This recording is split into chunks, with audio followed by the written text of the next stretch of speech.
Aujourd'hui, on vous parle d'un des plus grands mystères, en tout cas d'un de ceux qui fascinent le plus l'humanité depuis quelques décennies. Bonjour à vous, Luc Dini. Bonjour Jean-Marie Bondry. Bienvenue sur Sud Radio. Vous êtes ingénieur aéronautique. Vous êtes membre du collège d'experts du GEPAN qui étudie les phénomènes aérospatiaux non identifiés. Nous allons parler avec vous d'OVNI, objets volants non identifiés, ou alors de PAN, phénomène aérospatial non identifié. Pourquoi en parlons-nous ? Parce qu'un congrès s'apprête à se réunir à Paris. Ce sera le premier congrès grand public qui réunira des experts scientifiques qui partageront leurs questions, leurs connaissances, leurs doutes sur des ovnis. D'abord, tiens, qu'est-ce que c'est qu'un ovni ?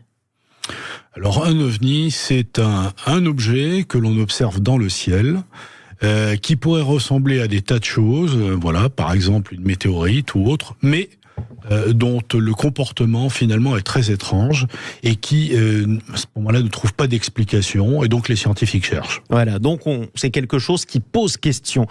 On a des preuves aujourd'hui de l'existence d'OVNI, ou on a des questions sur ce qui a déjà été aperçu ? Alors, on a des preuves concernant l'existence de ces phénomènes depuis des décennies. Des preuves, des enregistrements qui ont pu être faits par des radars, des traces laissées au sol. Il se trouve que beaucoup de ces recherches ont été arrêtées à un moment donné ou conduites de façon plus confidentielle. C'est le cas des Américains. Et quelques décennies plus tard, eh bien, on cherche toujours. Voilà. Ce qui veut dire c'est pas ce qu'on a vu. En revanche, on sait qu'on a vu quelque chose qui cloche. On sait qu'on a vu des choses qui clochent et qui présentent des traits communs qui sont assez étonnants. Comme par exemple des accélérations brutales, des vitesses qui peuvent être très élevées, et en même temps des situations d'objets stationnaires, en lévitation en quelque sorte.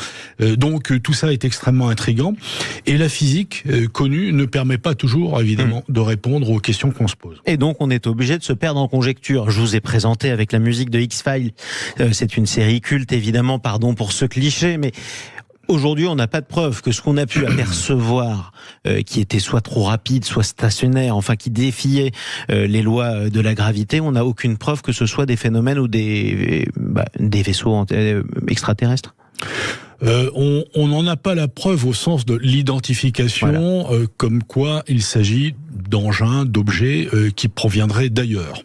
Bon, il n'empêche que les spécialistes qui ont des connaissances pointues dans le domaine aéronautique, prenons ceux du Pentagone par exemple, eh bien manifestement ils sont en train de chercher, ils réunissent des informations, et c'est pas facile justement parce que l'OVNI est en quelque sorte un gibier très fugace, voilà, et donc ils sont obligés de réunir les informations, de mettre en œuvre des moyens de mesure et d'observation pour essayer de comprendre. Et justement, c'est ce que vous publiez dans votre ouvrage OVNI, lumière sur les dossiers déclassifiés du Pentagone. C'est publié chez Michel Lafon et c'est signé de vous-même, donc Luc Dini. Quand est-ce que vous êtes tombé là-dedans ?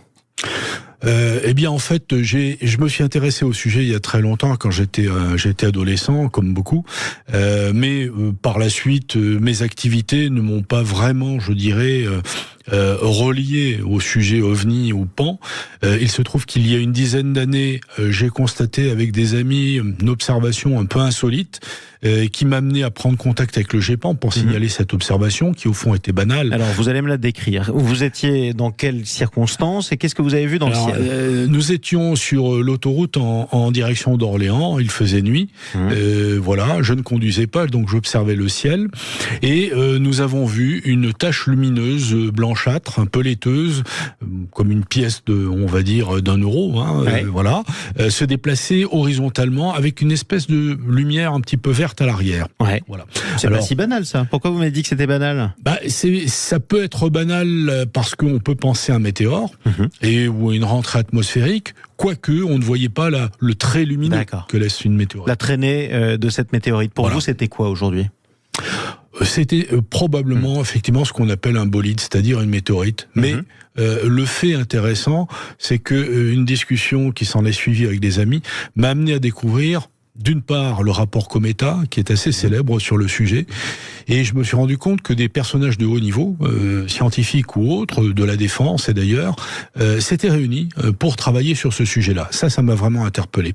Et puis, j'appartiens à l'Association d'aéronautique et d'astronautique de France, et laquelle a une commission spécialisée que je préside finalement depuis 10 ans, suite à cet événement, pour mener des recherches sur les pans. Alors, quelle est la part aujourd'hui de fantasme et la part de réalité? De quoi on est sûr? On a tous un peu ces images, ces clichés en tête, parfois de gens avec des passoires sur la tête qui pourraient se dire la vérité est ailleurs. C'était la devise de X-Files.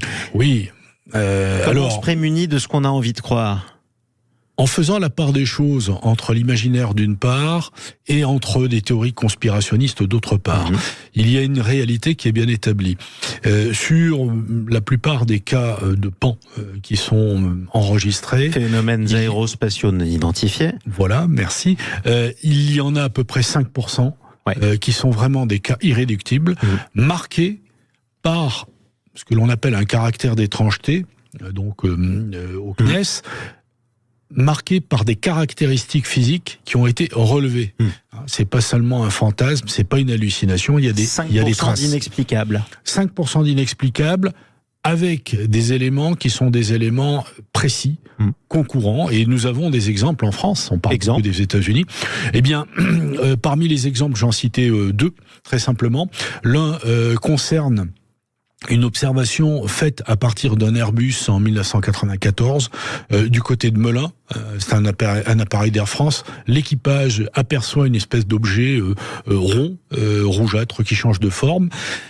Pas de trace radar du côté du contrôle aérien civil, mais on découvre une trace radar au niveau du contrôle militaire. Voilà. Il y a une synchronicité entre les deux observations. Ça se passe au même moment, sur le même timing à peu près. Donc c'est la même chose. Et par contre, c'est décalé dans l'espace. La trace radar est à droite, l'observation visuelle est à gauche. On n'a pas d'explication, on a cherché. Autre exemple, en 1981, près d'Aix-en-Provence, des traces sont laissées par un objet observé par un paysan. Et ces traces montrent une végétation qui a été soumise à certains rayonnements. Et puis il y a l'histoire de Valençol, très connue, dont Dominique Filleul d'ailleurs fait un film actuellement. Voilà. Évidemment. Et votre intime conviction, est-ce qu'un jour on aura la preuve de la provenance de ces phénomènes ou pas? On aura un jour probablement une bonne caractérisation qui nous permettra de comprendre comment ces phénomènes apparaissent dans notre environnement. Comment ils se matérialisent, s'ils viennent d'ailleurs, ou ce qu'ils sont exactement. Quant à dire d'où ils viennent, il faudra leur demander ce jour-là. Ouais, un jour. Merci pour votre prudence, malgré tout. Luc Dini, ingénieur aéronautique, membre du collège d'experts GEPAN, qui étudie les phénomènes aérospatiaux non identifiés. Je rappelle votre livre OVNI, la lumière sur les dossiers déclassifiés du Pentagone. Allez, restez avec nous.